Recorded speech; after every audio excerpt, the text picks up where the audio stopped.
कहानी शुरू होती है एक लड़के से जिसका नाम टॉम होता है। वो अपनी माँ के साथ एक अजीब रेस में हिस्सा लेने जा रहा था। उसकी माँ उसे आखिरी बार समझाती है कि अभी भी समय है, तुम इस कंपटीशन में हिस्सा मत लो। पर टॉम अमीर बनने के इस सुनहरे मौके को गंवाना नहीं चाहता था। अगर वो इस रेस में फर्स्ट लाता है तो उसे बेशुमार दौलत दी जाएगी और उसके एक विश को पूरा किया जाएगा। पर माँ परेशान दिख रही थी क्योंकि इस रेस में हारने का मतलब था मौत। आगे चेक पोस्ट पे एक सिपाही उनकी आईडी चेक करता है और वो आर्मी के एक बेस कैंप में दाखिल हो जाते हैं। जाते वक्त माँ टॉम को खाने के लिए एक राइस बोल देती है और उससे गले लगकर रोने लगती है। दरअसल माँ को लग रहा था कि अब वो दोबारा अपने बेटे को कभी नहीं देख पाएगी। टॉम कहता है कि बस कुछ दिनों की बात है, मैं रेस जीत कर ही वापस आऊंगा। टॉम रेस के स्टार्टिंग पॉइंट पर पहुंचता है जहां उसकी मुलाकात एक और कंटेस्टेंट से होती है जिसका नाम जैक होता है। वहां हम कुल 50 लड़कों को देखते हैं जो रेस में हिस्सा लेने आए थे। तभी वहां आर्मी का मेजर आता है और सभी कॉन्टेस्टेंट को इस रेस का रूल समझाने लगता है। वो कहता है कि इस रेस में कोई भी फिनिशिंग लाइन नहीं है।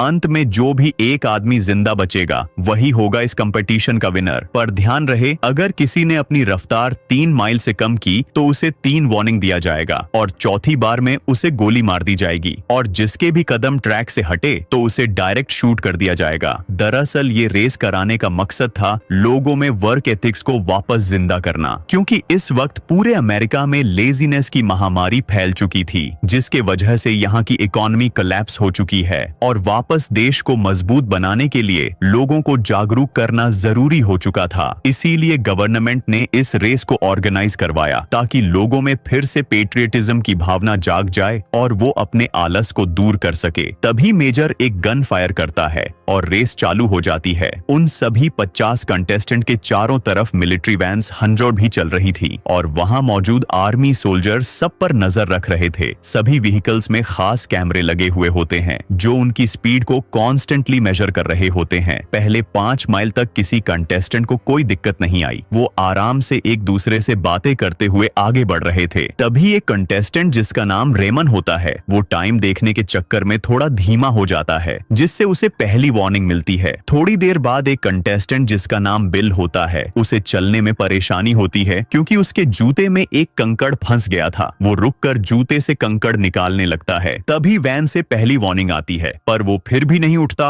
और जूते को साफ करके पहनने लगता है। फिर तभी दूसरी वार्निंग आती है। बाकी कंटेस्टेंट उस पर चिल्लाते रह जाते हैं पर फिर भी वो नहीं सुनता। फिर एक फौजी उस पर अपनी राइफल तान देता है पर जैसे ही तीसरी वार्निंग मिलती है वो वापस चलना शुरू कर देता है जिससे वो एलिमिनेट होने से बच जाता है। अब हम टॉम और जैक को देखते हैं जो एक साथ ही चल रहे थे। वो दोनों बातें करते करते एक अच्छे दोस्त बन जाते हैं। 7 माइल के बाद कंटेस्टेंट नंबर 7 के पैर में अचानक दर्द शुरू हो जाता है। ये लड़का इन सभी लड़कों में से सबसे कम उम्र का था। टॉम उसे पकड़ता और खींचते हुए आगे ले जाता है पर उस लड़के को दर्द बर्दाश्त नहीं होता और वो रास्ते में ही बैठ जाता है। वहीं आर्मी वाले उसे 3 वार्निंग देते हैं पर वो फिर भी नहीं उठ पाता। अंततः उसे गोली मार दी जाती है। ये देखकर टॉम के होश उड़ जाते हैं। उसके पैर कांपने लगते हैं और वो भी धीमा हो जाता है। जब टॉम को पहली वार्निंग मिलती है तभी वहां जैक आता है और उसे वापस चलने के लिए कहता है। 15 माइल तक चलने के बाद अचानक जैक को टॉयलेट आती है और वो वहीं चलते हुए सबके बीच टॉयलेट करने लगता है। रास्ते में एक टाउन आता है जहां जैक रहा करता था। वो टॉम को एक लड़की की तरफ इशारा करता है। दरअसल ये लड़की जैक की गर्लफ्रेंड होती है और वो जैक को सपोर्ट करने के लिए सड़क के किनारे खड़ी थी। तभी कंटेस्टेंट नंबर 1 की तबीयत खराब हो जाती है और वो जमीन पर गिर जाता है। 3 वार्निंग के बाद उसे भी गोली मार दी जाती है। 30 माइल तक चलने के बाद कंटेस्टेंट नंबर 46 जिसका नाम चैंग होता है वो बुरी तरह से थक जाता है पर टॉम उसकी हिम्मत बढ़ाता है और उसके आराम के लिए अपनी रफ्तार भी थोड़ी धीमी कर देता है। तभी एक कंटेस्टेंट जिसका नाम था फिंच, वो एक कमजोर कंटेस्टेंट जिसका नाम हैरी होता है उसका मजाक उड़ाने लगता है। फिंच हैरी के माँ का भी मजाक उड़ाता है जिससे हैरी बहुत में गुस्से में आ जाता है और उन दोनों कंटेस्टेंट की लड़ाई शुरू हो जाती है। लड़ाई के दौरान हैरी बुरी तरह से जमीन पर गिर जाता है और फिर 3 वार्निंग के बाद उसे भी गोली मार दी जाती है। इस घटना से सभी कॉन्टेस्टेंट फिंच पर गुस्सा हो जाते हैं क्योंकि फिंच की गलत हरकत की वजह से ही हैरी मारा गया था। कुछ देर बाद एक कॉन्टेस्टेंट को लूज मोशन हो जाता है और वो सड़क पर ही बाथरूम कर देता है जिससे वहां चारों तरफ तेज बदबू फैल जाती है। पर तभी उस कंटेस्टेंट के पेट में जोरदार दर्द शुरू हो जाता है, जिससे उसे रुकना पड़ता है। 3 वार्निंग के बाद उसे भी गोली मार दी जाती है। 35 माइल चलने के बाद उनके सामने मेजर अपनी गाड़ी से आता है। वो सब लड़कों को मोटिवेट कर रहा था ताकि खेल के प्रति उनका जुनून बना रहे। थोड़ी देर में सूरज ढल जाता है। सभी वैन्स अपनी लाइट्स ऑन कर लेते हैं। वहीं टॉम को दिखाया जाता है, जो अपनी मॉम के दिए हुए राइस बॉल को खा रहा था और अपने मॉम के साथ बिताए हुए अच्छे पल को याद कर रहा था। तभी अचानक जैक उसे जगाता है। दरअसल टॉम को थोड़े देर के लिए नींद आ गई थी। जैक कहता है कि तुम पिछले 2 घंटे से सो रहे हो। बातों बातों में टॉम बार बार धीमा हो रहा था, जिससे उसे 3 वार्निंग मिल जाती है। जैक कहता है कि अब हमें बातें बंद कर देना चाहिए और आगे बढ़ने पर ध्यान देना चाहिए। अचानक आगे एक पहाड़ आता है, जिससे रास्ता और मुश्किल हो जाता है। कॉन्टेस्टेंट पहले से ही बहुत थके हुए होते हैं। चढ़ाई के दौरान कई लड़के धीमे हो जाते हैं। वहां बहुत सारे लड़के को 3 वार्निंग के बाद शूट कर दिया जाता है। टॉम भी अब हार मानने ही वाला था। तभी जैक उसे पकड़ लेता है और अपने साथ खींचने लगता है। वो टॉम को कहता है कि अपने सर पर पानी डाल लो, इससे तुम्हें थोड़ा आराम मिलेगा। टॉम एक सिपाही से पानी मांगता है और अपने सर पर डाल लेता है। पर गनीमत रही कि थोड़ी देर की चढ़ाई के बाद रास्ता फिर से समतल हो जाता है। अब सवेरा हो चला था और उन्होंने कुल 60 मील की दूरी तय कर ली थी और अब सिर्फ 18 कंटेस्टेंट्स ही बचे थे। वो जिस भी गांव और शहरों से गुजरते, दर्शक उन्हें बड़ी उदासी भरी नजरों से देखते। तभी 49 नंबर कंटेस्टेंट को एक वार्निंग मिलती है। जब सब पीछे मुड़कर देखते हैं तो पता चलता है कि उस कंटेस्टेंट का एक पैर पूरी तरह से टूट चुका है। वहां 2 बच्चे सड़क के किनारे से देख रहे थे। एक कंटेस्टेंट उन बच्चों को डांट कर भगाने की कोशिश करता है ताकि बच्चे किसी का खून होते न देख सके, पर वो बच्चे नहीं जाते। फौजी 3 वार्निंग के बाद कंटेस्टेंट नंबर 49 को गोली मार देता है। अब टॉम का सब्र भी जवाब दे चुका था। वो समझ चुका था कि ये सही तरीका नहीं है लोगों में जागरूकता फैलाने का, और सच में ये कोई कैंपेन नहीं बल्कि एक बर्बरता थी। तभी बातों ही बातों में जैक और फिंच में कहासुनी हो जाती है।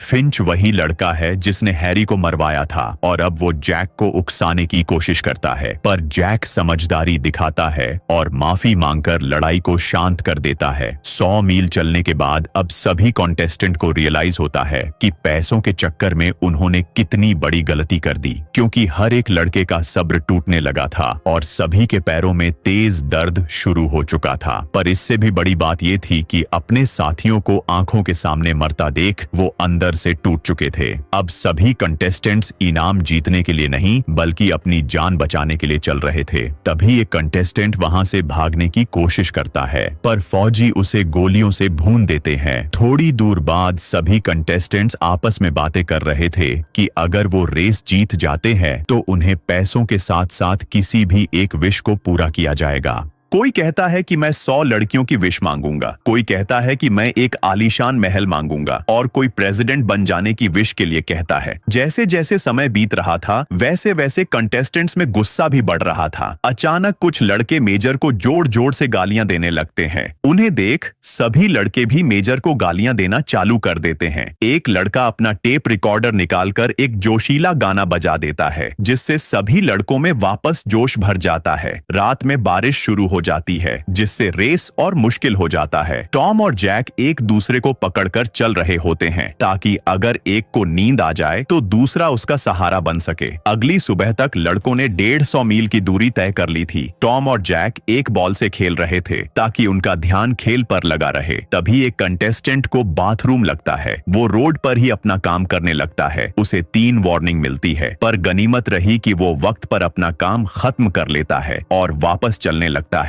रास्ते में टॉम जैक को अपने पिता के बारे में बता रहा होता है। वो कहता है कि मेरे पिता मेरे हीरो थे, उन्होंने हमेशा इस गवर्नमेंट के खिलाफ आवाज उठाई, इसीलिए एक दिन गवर्नमेंट ने एक सेना की टुकड़ी भेजकर मेरे डैड को पकड़वाया और फिर मेजर ने उन्हें हमारी आंखों के सामने ही गोली मार दी। दरअसल यहाँ की गवर्नमेंट ने लोगों की पर्सनल आजादी छीन की थी। वो चाहते थे कि देश का हर एक नागरिक उनके अनुसार चले। उन्होंने पुराने गाने, पुरानी फिल्म और इतिहास पर बैन लगा दिया था। 170 माइल चलने के बाद एक कंटेस्टेंट बुरी तरह से थका हुआ दिख रहा था। अचानक उसके पैर में तेज दर्द होता है। वो फौजियों से रहम की भीख मांगता है, पर एक फौजी उसे धक्का देकर जमीन पर गिरा देता है और उसके बाद एक टैंक उसके पैर के ऊपर से होकर गुजर जाती है। बाकी कंटेस्टेंट को उस तरफ देखने की हिम्मत भी नहीं होती है। वो चीखता रहता है, पर फिर भी सोल्जर्स को दया नहीं आती। पर हैरानी की बात तो ये है कि रूल के मुताबिक वो उसे 3 वार्निंग देते हैं, ये जानते हुए भी कि इसका पैर कुचला जा चुका है, और फिर उसे गोली मार देते हैं। यकीनन गवर्नमेंट में इंसानियत और दया भावना मर चुकी थी।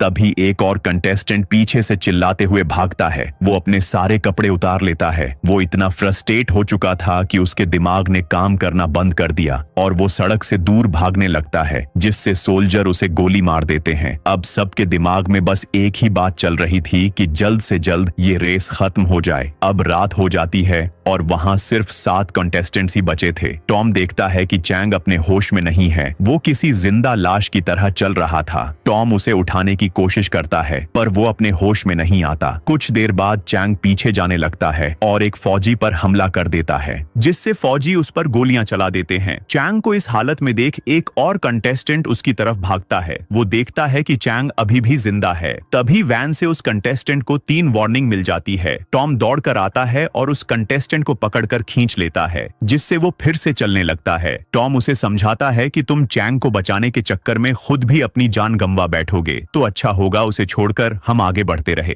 अगली सुबह अब उन्हें चलते हुए कुल 4 दिन हो गए थे और अब वो सिर्फ 6 लड़के ही बचे थे और सबकी हालत बद से बदतर हो चुकी थी। तभी हम फिंच को देखते हैं। वो टॉम के पास आता है और कहता है कि मेरे वजह से ही हैरी मारा गया था और मैं अब इस पाप का प्रायश्चित करने वाला हूँ। फिंच को देखकर ऐसा लग रहा था कि वो बहुत तकलीफ में है और शायद उसने हार मान ली है। टॉम और जैक उसे समझाते हैं कि प्लीज कोई गलत कदम मत उठाना, पर फिंच किसी की एक नहीं सुनता। उसके हाथ में एक चम्मच होता है। वो उसी चम्मच को अपने गले में घुसा लेता है और जमीन पर गिर जाता है। सोल्जर्स 3 वार्निंग देते हैं और आखिर में उसे गोली मार देते हैं। अब रात हो चुकी थी और उन्होंने 260 माइल का सफर तय कर लिया था। अचानक एक लड़का गाना गाने लग जाता है। उसे देख बाकी लोग भी झूमने लग जाते हैं, जिससे उन्हें आगे बढ़ने की थोड़ी हिम्मत और एनर्जी मिल जाती है। अब फिर से सुबह हो जाती है। वहां अब सिर्फ 5 कंटेस्टेंट ही बचे थे। तभी टॉम के एक जूते का सोल टूटकर बाहर निकल जाता है, इसीलिए उसे अपने जूते फेंकने पड़ते हैं। वो एक टाउन से होकर गुजर रहे थे। अचानक टॉम की नजर उसके मॉम पे पड़ी, जो साइड में खड़ी होकर उसे जाते हुए देख रही थी। पहली नजर में टॉम ऐसा दिखाता है जैसे वो बिल्कुल ठीक हो, क्योंकि वो मॉम को परेशान नहीं देखना चाहता था। पर तभी उसके सब्र ने जवाब दे दिया। वो दौड़ता हुआ अपने मॉम के पास आया और पूछने लगा, सब ठीक तो है ना? इससे पहले कि सभी वार्निंग खत्म होती, जैक ने वापस उसे रेस में खींच लिया। दरअसल टॉम को शक था कि गवर्नमेंट मेरे मॉम को टॉर्चर कर रही है और उन्हें जबरदस्ती यहाँ खड़ा किया गया है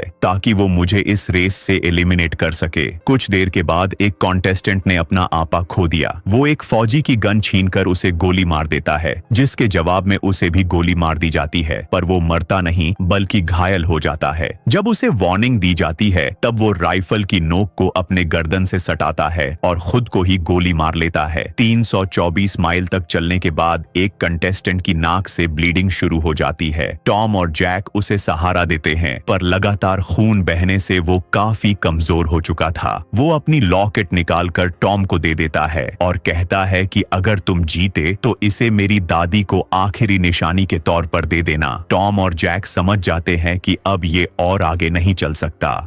वो दोनों उसे वहीं छोड़ देते हैं। फिर 3 वार्निंग के बाद उस कंटेस्टेंट को भी गोली मार दी जाती है। अब सिर्फ 3 लड़के ही बचे थे। तभी मेजर फिर से अपनी कार से आता है और बचे हुए लड़कों को मोटिवेट करने लगता है। तभी टॉम मेजर को कहता है, अपनी बकवास बंद रखो, और उसके मुंह पर ही गालियों की बारिश कर देता है। पर मेजर उसकी बातों को बुरा नहीं मानता। वो टॉम के स्पिरिट की तारीफ करने लगता है। वहीं हम जैक को देखते हैं, जिसे तीसरे कंटेस्टेंट पर शक होता है, क्योंकि उसे सब मालूम था कि आगे अब कौन सी जगह आने वाली है। जैक पूछता है कि तुम्हें इस रेस के बारे में इतना कैसे पता है? तीसरा कंटेस्टेंट कहता है कि मेरा नाम ग्रूनर है और ये मेजर कोई और नहीं बल्कि मेरा बाप है। वो ये भी बताता है कि मेजर के कई नाजायज औलादें हैं और वो उनमें से एक। मुझे हमेशा अपने पिता के परिवार में शामिल होना था, पर उन्होंने एक शर्त रख दी कि अगर तुम इस रेस को जीत जाओगे तो तुम्हें मैं अपने परिवार का हिस्सा बना लूंगा, अपनी प्रॉपर्टी का शेयर भी तुम्हें दूंगा। और अपने पिता का विश्वास जीतने के लिए मैंने इस रेस की सालों से प्रैक्टिस की, क्योंकि मेरे पिता ने इस रेस के बारे में मुझे बहुत पहले ही बता दिया था। पर शायद मुझे अब रियलाइज हो गया है कि मेरे पिता ने मुझे सिर्फ एक मोहरा बनाया ताकि इस कंपटीशन को और भी रोमांचक और लंबा बनाया जा सके। वो ये भी कहता है कि इस रेस को ऑर्गेनाइज करवाने के लिए मेरे पिता ने गवर्नमेंट से करोड़ों रुपए लिए हैं, और ये रेस कोई जागरूकता फैलाने के लिए नहीं, बल्कि ये अमीर पॉलिटिशियंस के एंटरटेनमेंट और उनके अजीब शौक को पूरा करने के लिए शुरू किया गया है। मैं समझ चुका हूँ कि मेजर को मेरी कोई परवाह नहीं है। अब मैं इन सभी चीजों से तंग आ चुका हूँ। मैं अब जीना नहीं चाहता। वो टॉम और जैक को आखिरी अलविदा कहता है और फिर अपने कदमों को रोक लेता है। 3 वार्निंग के बाद उसे भी गोली मार दी जाती है। अपने बेटे को मरता देख मेजर के चेहरे पर एक शिकन तक नहीं आती। अब वहाँ सिर्फ टॉम और जैक ही बचते हैं। वो अब समझ चुके थे कि उनकी मौत का पूरे देश में तमाशा बनाया जा रहा है। आगे वो एक टाउन से होकर गुजर रहे होते हैं, तभी वो देखते हैं कि सामने बहुत सारे लोगों की भीड़ है जो रेस देखने के लिए जमा हुए थे। तभी टॉम देखता है कि जैक रुक चुका है। टॉम उसे उठाने की कोशिश करता है, पर वो नहीं उठता। जैक कहता है कि मेरा इस दुनिया में कोई नहीं है, पर तुम्हारी मॉम तुम्हारा इंतजार कर रही है।